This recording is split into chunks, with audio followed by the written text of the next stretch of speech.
글로벌 광주 방송 GGN.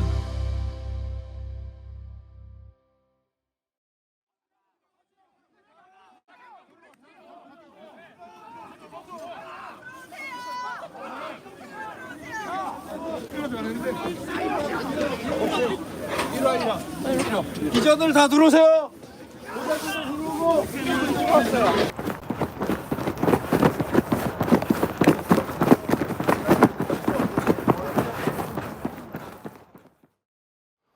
생생히 기억나죠. 비상계엄 뉴스를 접하자마자 미쳤다.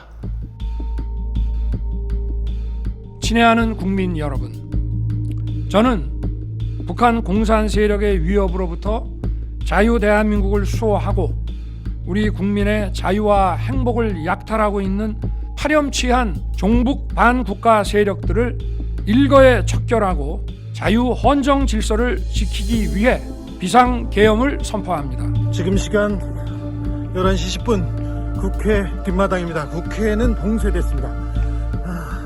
계엄을 선포했지만 국회에 제적위원 3분의 2 이상이 모여서 국회를 이 계엄을 해제할 수 있습니다. 그런데 국회가 봉쇄됐습니다. 국민 여러분, 계속되는 사회 혼란을 이용한 북한 공산 집단의 대남 적화 책동이 날로 격증되고 일부 정치인, 학생 및 근로자들의 무책임한 경고망동은 선동과 파괴가 난무하는 무법지대로 만들고 있으며 문자 그대로 우리나라는 중대한 위기에 직면해 있다 하지 않을 수 없습니다.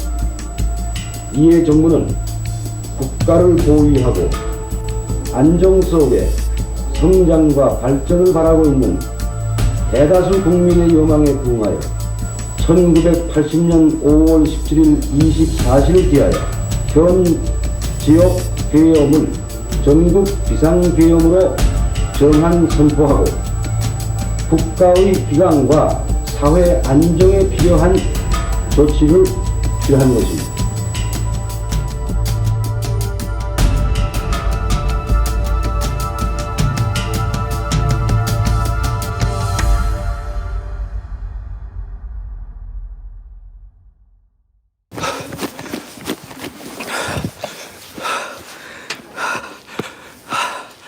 지금 돌아가고 있습니다. 저는 지금 국회 본회의장 앞에 있습니다. 지금 윤석열 정부에서 기어이 계엄령을 선포했습니다. 계엄에 대해서 계엄을 만나다니 그렇게 놀라고 있는데 계엄군을 만났습니다. 그래서 더 놀랐습니다. 야, 감기를 해고 싶어? 아저씨 안 돼요. 지휘관님 그러면 안 돼. 지휘관님 그러시면 안 돼요. 여기서 지키고 있어야지 지금. 지휘관님 그러면 안 된다니까. 이거 뭐 하는 겁니까? 지휘관님 여기서 그냥 있어야지 왜 이렇게 충돌을 만들어요? 사실 좀 무서웠죠. 계엄군이 학살을 저질렀고 계엄군이 수많은 사람을 잡아가서 고문했지 않습니까? 근데 제가 그날 소년이 온다를 다시 읽고 있었어요. 다시 읽고 있어가지고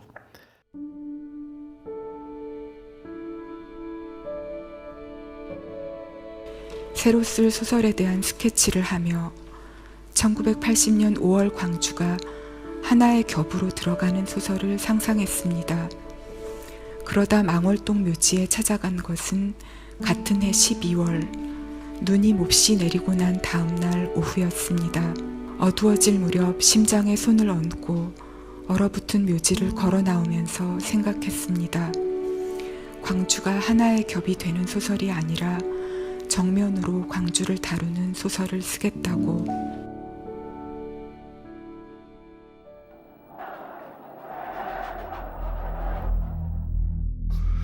그때 이제 서울의 봄이라고 이제 불리는 상황인데 사실 굉장히 좀 그 불안한 기운이 있었어요. 많은 사람들이 독재가 끝나고 희망차지 않았느냐 그런 말씀하시는 분들이 있는데 한편에서는 민주화를 바라는 세력과 또 한편에서는 체제를 유지하려는 기득권 세력이 충돌을 하면서 불안이 조성이 됐고 학생들이 이제 시위로 거리로 다 몰려 나왔다가 서울역 회군을 하고 잠시 쉬는 사이에 기회를 잡아서 신군부가 5월 7일로 확대를 한 것이죠.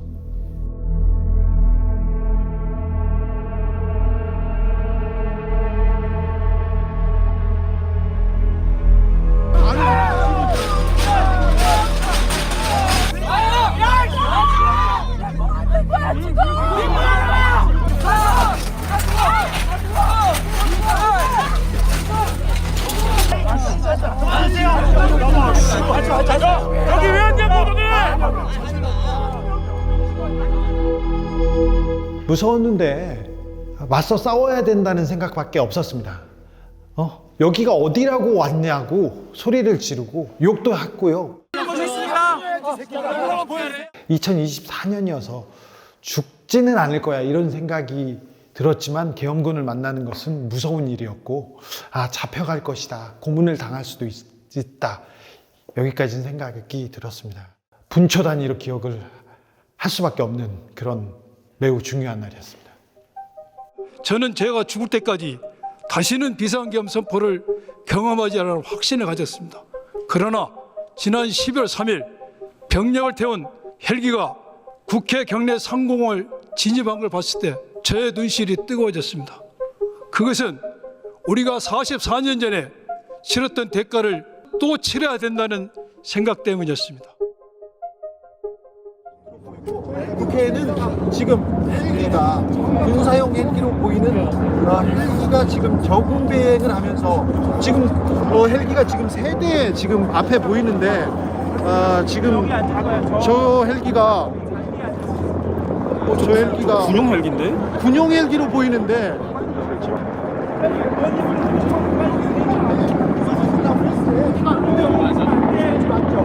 의원님들 들어가셔야 돼요. 의원님들 들어가셔야 돼요. 진짜 무서웠지. 80년대 광주 5.18을 현장에서 봤지 않습니까? 그때 그런 아픔이 다시 우리나라에 재현될 상황이 돼버렸구나.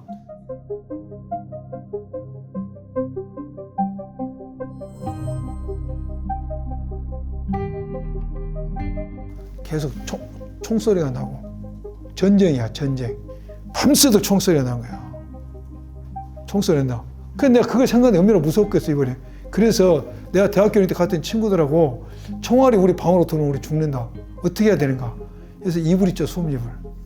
옛날에 어른들한테 6.25를 겪었던 우리 부모님한테 이야기 들었거든. 솜이불을 더면 총알이 들어오지 않나 해서 우리 대학 동창 나아빠 3명이 솜이불을 뒤집고 저기 이렇게 있는 거야 이게. 사실 이제 80년대 대학을 다니고 그런 세대들은 백골단 다 겪잖아요. 얼마나 무섭습니까? 그 백골단이 성카바 있고 하고 하고 달려들기 시작하면 정말 그 여학생들 같은 경우는 오줌을 찔끔 쌌다는 얘기도 있고 정말 말도 못하게 살벌하고 무섭거든요. 그런데 공수부대는 훨씬 더하죠. 그러니까 조금 전까지 같이 구호를 외치고 같이 시위를 하던 사람이 곤봉에 맞아서 피를 팍 튀면서 쓰러지는 모습들, 그런 걸 보고 자기는 헐레벌떡 정말 공포에 짜서 도망을 치고, 그래서 그 공포에 정말 헐레벌떡해서 이렇게 숨을 가쁘게 해서 간신히 피했다 하는데 그 다음에 덮쳐오는 게 부끄러움. 무섭지? 아니 도망 묻어볼까? 길은 얘길. 딱 길에 목을 딱 점령하니까. 공수부대들이. 개머리판으로 때리고. 가슴팍을 치고 푸시업을 시키고. 그건 아무것도 아니야 그럴 때는.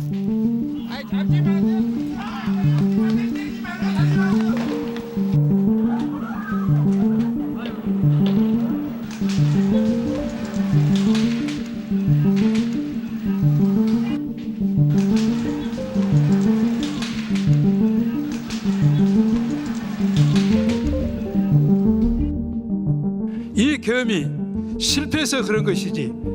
만약 성공했다면은 윤석열 씨는 전두환, 노태우 씨처럼 장기 독재 집권을 했을 것입니다. 우리가 뭐 전두환 대통령이 군사 쿠데타와 그 5.18만 빼면 그야말로 정치는 잘했다고 얘기하는 분들이 많습니다. 네. 그거는 호남 분들도 그런 얘기 하시는 분들이 꽤 있어요. 이분은 군에 있으면 조직 관리를 해봤기 때문에 맡긴 겁니다. 그 당시에 무슨 뭐 삼저 현상 이런 게 있었다고 하지만 그렇게 맡겨놨기 때문에 잘 돌아간 겁니다. 기가 막혔죠. 그 윤석열의 내구조를 이렇게 분석한 만평이 있는데 거기 보면은 저 전두엽이 자리할 자리에 전두환이가 들어가 앉아 있는. 그래서 뭐 윤석열이 부장검사 시절에 자기가 육사 갔으면 쿠데타 할 것이다. 이제 그 말도 하고 그랬다고 하는데 생각해 보면 윤석열은 전두환을 그리고 박정희를 꿈꿨습니다. 독재를 꿈꿨습니다. 자기가 좀 더 큰 권한을, 강한 권한을 갖기 위해서 친위 쿠데타를 일으킨 거 아닙니까? 내란을 일으킨 거 아닙니까? 그래서 계속해서 전두환을 동경했구나 이런 생각이 들었습니다. 전두환은 정치는 잘했어. 이런 얘기를 서슴없이 할 수 있다는 게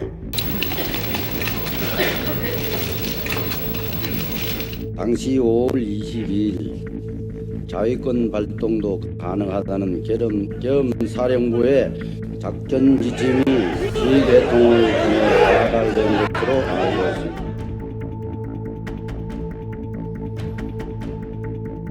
국민 여러분,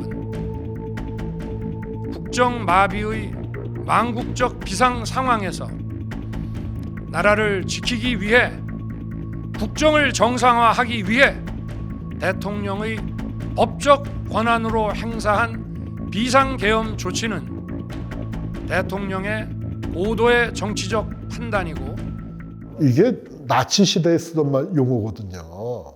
나치 시대에 그 독일에서 그 유행하던 법이론인데 그걸 갖다가 독재 시대에 이제 받아들인 건데 윤석열이 검사 시절에 이런 얘기를 했었습니다. 지금 대통령이 대통령이냐? 야당이 저렇게 힘이 세고 그 다음에 언론이 이렇게 자유화돼 가지고 대통령이 아무것도 못하는데 무슨 지금 대통령이 대통령이냐 이런 얘기를 한 적이 있었습니다. 사실 공통점이 뭐냐면 법률가나 군이나 다 힘을 숭상하는 거예요. 문제 해결을 할 때 그 대화 타협이라는 민주적인 방식이 아니라 힘을 통해서 상대방을 제압하는 방식이고 그런 면에서는 이 전두환과 윤석열이나 다를 바가 없었던 거죠. 노마 시대도 그러잖아요. 독재자가 나오면은 그 독재에 관심 못 갖고 해서 빵을 나눠주잖아. 빵과 서커스를 제공하잖아요. 전두환도 자기 독재하면서 그걸 하기 위해서 프로야구하고 이런 그 문화활동을 통해서 국민들의 관심을 다른 데로 돌리는 것이지. 윤석열도 뭐 부산 엑스포 이러는 게 보통 사람으로서 시민으로서 갖춰야 할 공감 능력이 없는 사람입니다. 그러니까 가장 어떻게 보면 아주 재래적 독재 학습을 했다. 더 디테일하게 보면 민주주의의 개념이 없는 거예요. 상대방과 상호 이렇게 의사를 교류하는 방식을 모르는 거야.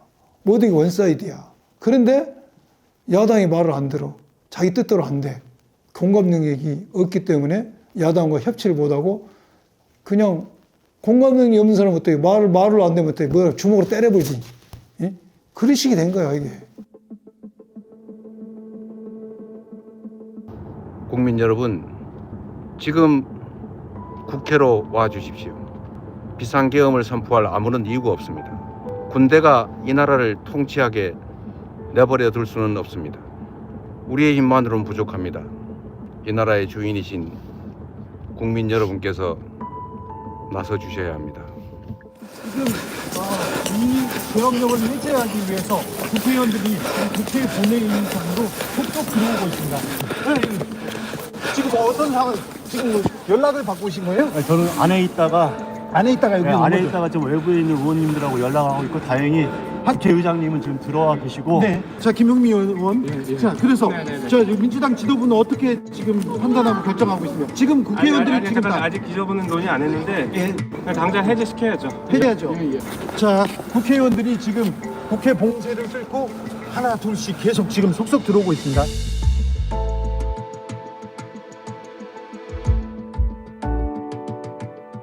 대통령께서 비화폰으로 제게 직접 전화를 하셨습니다. 의결 정족수가 아직 다 안 채워진 것 같다. 빨리 문을 부수고 들어가서 안에 있는 인원들을 끄집어내라.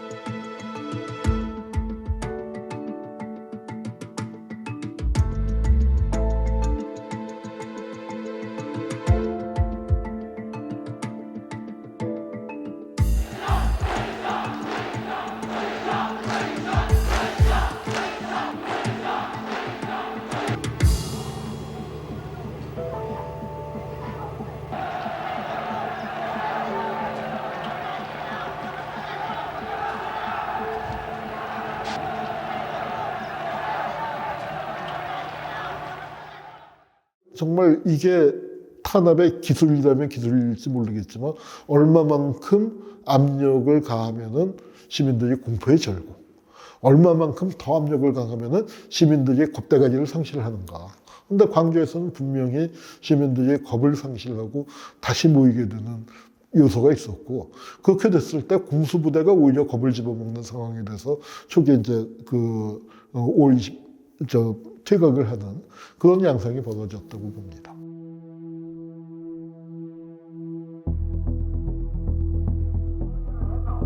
이러한 세 가지 조건에 대해서는 자기 있게 답변을 할 수 있는 분을 여러분 앞에 모시고 답변을 드리도록 그렇게 하겠습니다.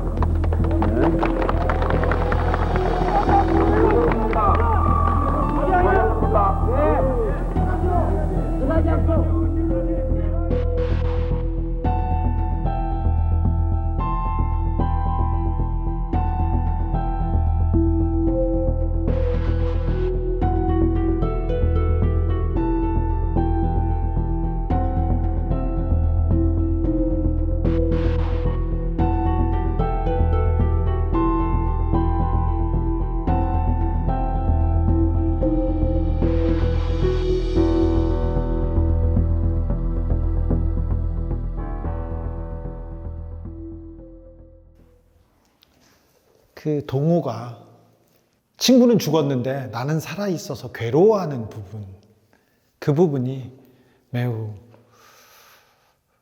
계속됐습니다. 물론 군인들의 그 압도적인 폭력 앞에서 이렇게 무너지는 장면, 고문당하는 장면도 많이 남았지만 그 양심이라는 얘기가 계속해서 저한테 말을 걸어왔습니다.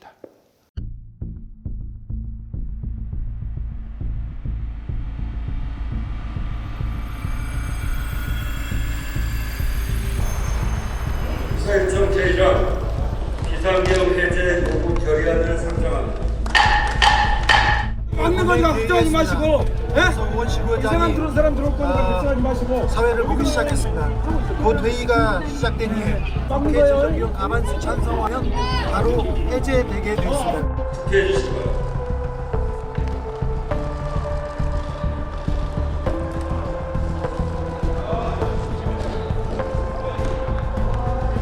투표를 다 하셨습니까? 네. 그러면 투표를 마치겠습니다. 결과를 말씀드리겠습니다. 재석 190인 중 찬성 191인으로서 비상계엄 해제 요구 결의안은 가결되었음을 선포합니다.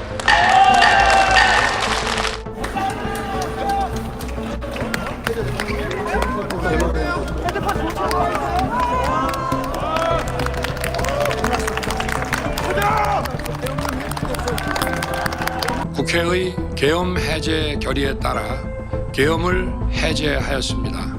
나는 5.18 때 현장이 무서워서 시민군을 못했던 사람이야. 그래도 늘 내가 마음에 빚이 있었어요. 그 당시 내가 현장에서 그 상황을 봤고 이번에도 현장에서 봤다. 근데 그 당시에는 나는 대학생이기 때문에 그러한 유법한 비상계엄을 내가 저지할 수 있는 힘이 없던 위치에 있었고, 그러나 지금은 내가 국회의원이었기 때문에 그러한 비상계엄을 저지할 수 있는, 합법적으로 그것을 헌법적으로 결의해서 해제시킬 수 있는 위치에 있었다는 게 나한테 큰 차이점이었죠. 저는 사실 제 인생을 살면서 큰 트라우마가 하나 있는데 그게 광주 민주화운동입니다. 공장을 다닐 때 폭도들로 알았고 정말 사망한 또는 피해자들을 폭도라고 내 입으로 욕을 했죠. 가짜 뉴스에 속았던 거예요. 80년 당시에 그 계엄 통제가 심했기 때문에 뭐 일부 유인물이 돌았고, 뭐 저도 그때 서울에서 유인물 몇 장 뿌린 경험이 있습니다만, 시민들이 진짜로 광주에서 무슨 일이 벌어지는지를 몰랐어요. 제가 80년도에 대학을 입학했어요. 1980년도에 전남대 법과대를 입학했는데 그 당시엔 대학생들이 교련 교육을 받았습니다. 1년 차에 향토 사단에 가서 일주일 한 10일 정도 군사 교육을 받아요. 나는 5월 15일 날 30사단에 훈련을 받아야 되는 거예요. 대학생. 5월 21일 날 군사 교육 다 끝나기 전에 32사단에서 우리에게 나가라 그죠. 우리가 너희들을 보호할 상황이 아니다 하면서 그때 군에서 한 이야기는 정반대 상황을 이야기한 거야. 지금 무장 괴한들, 무장한 그 반국가 세력들이 지금 30일 습격을 한다. 딱 나와서 보니까 길가에 시민들을 만나니까 말이 180도 틀린 거예요. 무장한 반국가 세력이 아니라 공수부대 현 군인들이 시민을 죽인다.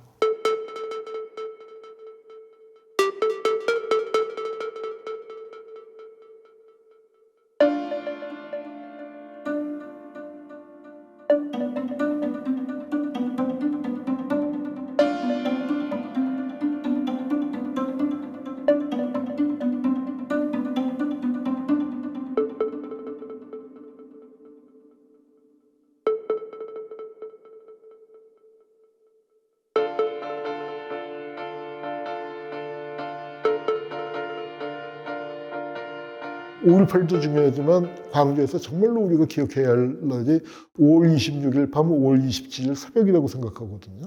그날 계엄군이 들어오는 건 분명했어요. 그 도청에 남는 사람들 누가 남으라고 하는 사람은 없습니다.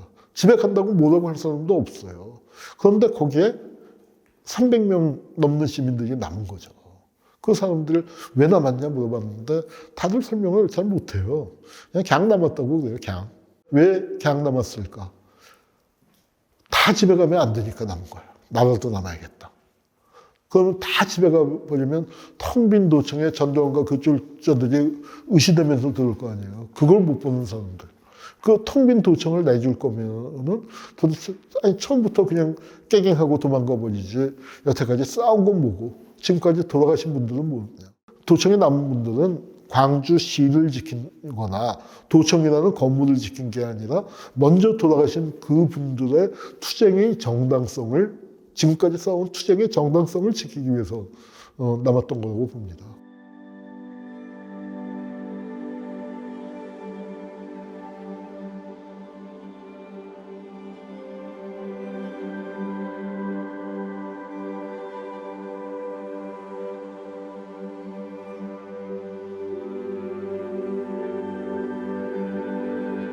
그런 분들이 있었기 때문에 광주가 살아남은 사람들, 다른 도시에 있었던 사람들한테 그 힘을 발휘할 수 있었던 거죠.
그 후에 이제 그 실상을 알게 돼서 여러 가지 이제 떠오르는 장면들이 있잖아요. 뭐 그 방송한 겁니다. 광주시, 선무 방송. 네, 광주 시민 여러분 저도 그 지금 장면 개원군이 뭐 맞습니다. 들어옵니다. 뭐 광장으로 모여주세요. 뭐 그 방송하신 분들 네. 있잖아요. 그분들도 사실은 저격 당할 수 있잖아요. 맞아요. 그 저격 대상이죠. 근데 방송을 하러 다녔잖아요. 죽기로 각오하겠죠. 저는 계엄군들이 당연히 진을 치고 있을 거라고 봤고, 그러면 체포될 가능성이 거의 뭐 확실하고, 잡히는 장면이라도 일단 찍어놔야 되겠다. 그리고 국민들 외에는 막을 수 있는 힘은 없다.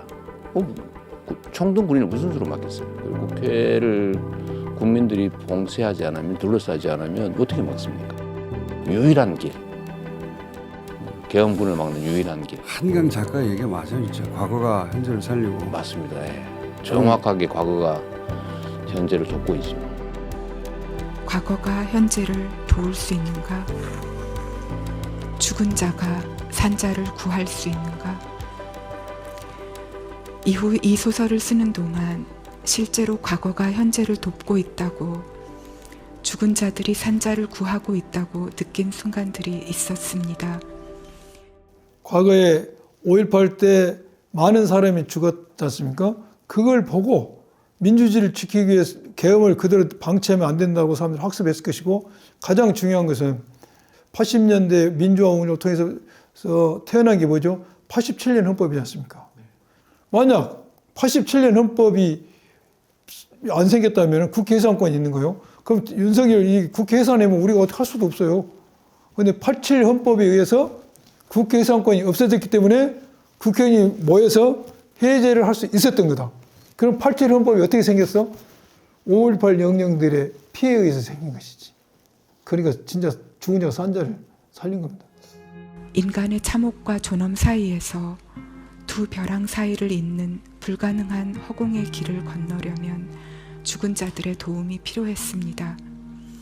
이 소설의 주인공인 어린 동호가 어머니의 손을 힘껏 끌고 햇빛이 비치는 쪽으로 걸었던 것처럼, 소설의 처음과 끝에 촛불을 밝히고 싶었기에 당시 시신을 수습하고 장례식을 치르는 곳이었던 상무관에서 첫 장면을 시작했습니다. 그곳에서 15살의 소년 동호가 시신들 위로 흰 천을 덮고 촛불을 밝힙니다. 파르스름한 심장 같은 불꽃의 중심을 응시합니다.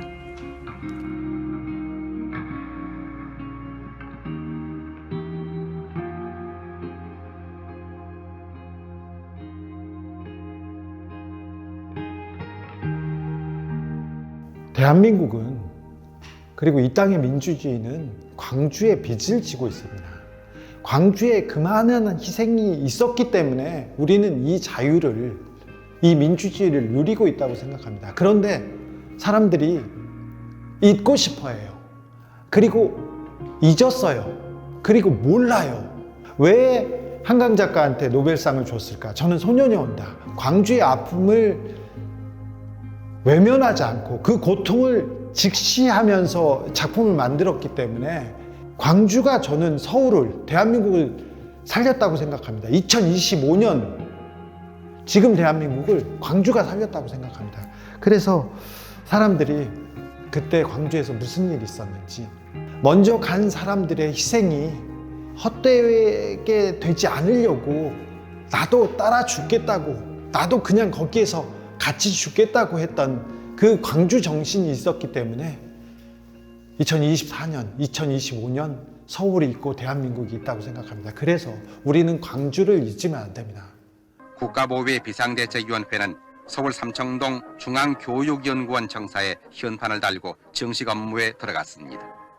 선서, 나는 국헌을 준수하고 국가를 보위하며 국민의 자유와 공의의 정진에 노력하고 조국의 평화적 통일을 위하여 대통령으로서의 직책을 성실히 수행할 것을 국민 앞에 엄숙히 선서합니다. 1980년 9월 1일 대통령 전두환.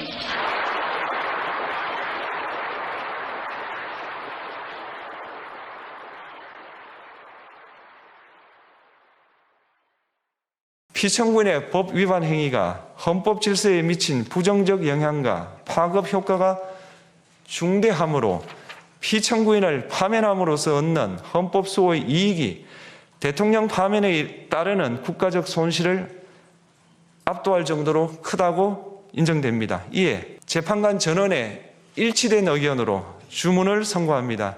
주문, 피청구인 대통령 윤석열을 파면한다.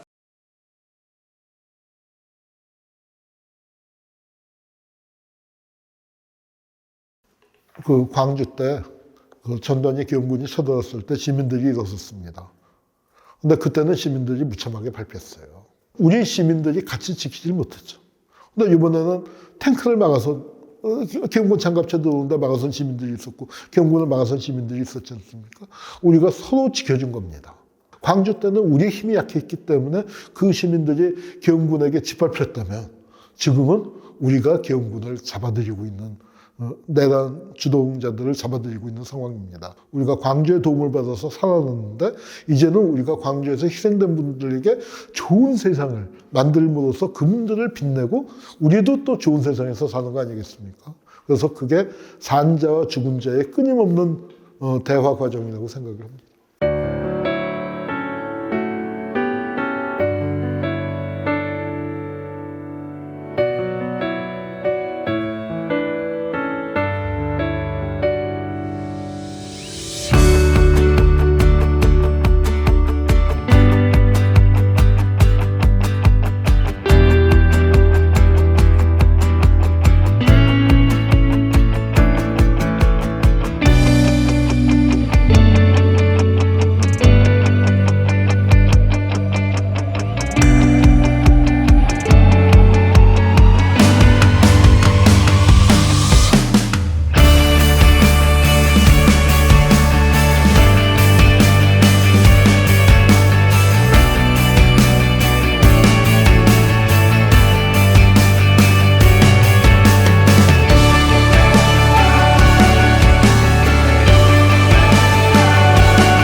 글로벌 광주 방송 GGN